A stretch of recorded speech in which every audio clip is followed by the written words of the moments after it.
Cool. So for this part, we're going to be talking about styles. And first, we'll talk about color styles, how to set them up and get started as quickly as possible so you can start creating stuff faster. Well, so back in my first file, what you may have noticed, or if you remember from one of the previous lessons, we set up one basic color style called lime green. And just to recap, when we do something like a rectangle, so the shortcut is R, and you can just drag across onto the main stage to do that, we can update the fill with one of the local styles that we've created.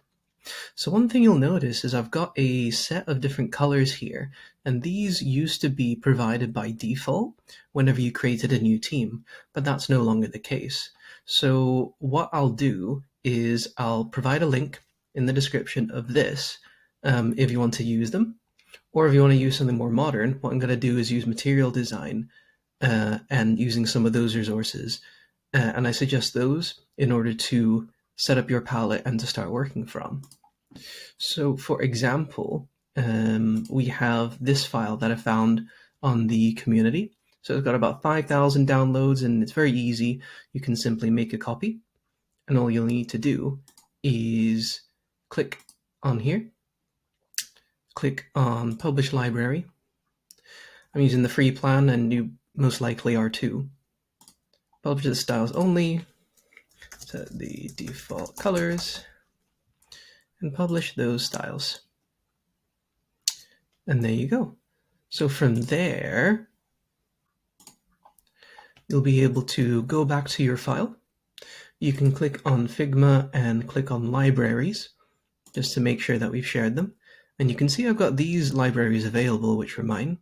But this one I've just published, the Material Design 2 colors. And so on the free plan, you can share the basic styles.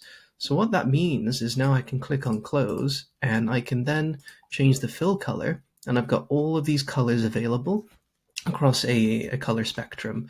So the order is okay. You've got these like actually, no, it's pretty good, actually. So we've got, based on Material 2 design, now Material 3 is out, but this will help you get started and at least be able to work with something.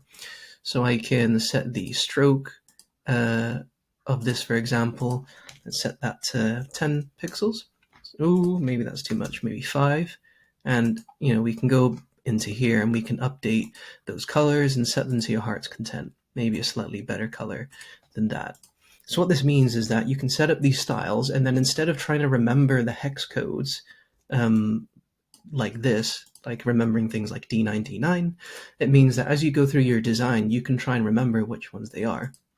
One tip I'll give you as well is you can search by name. So you can see on the color scale for material, they go from 50 over here all the way to the darkest shade, which is 900.